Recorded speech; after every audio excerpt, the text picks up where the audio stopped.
Hello everyone, welcome back. In this video, I'm going to show you how to copy trade on Ctrader in 2026.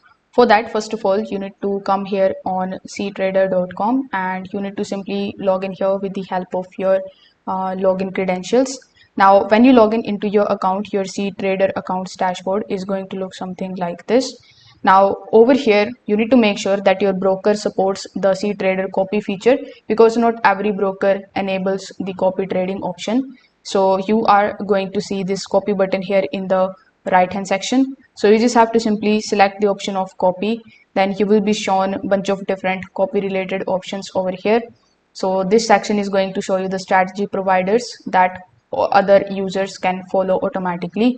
So you will now see the list of the traders with the public statistics like profit history, the risk score, the drawdown percentage, and the trading duration. So you just have to simply select the strategy that you align with and the person whom you want to copy. Afterwards, click on the option of start copying right next to their profile, and this way your order will be placed. So that's how you can copy trade here on Ctrader. So if this video helped you out, consider subscribing to the channel and liking the video. Thanks for watching.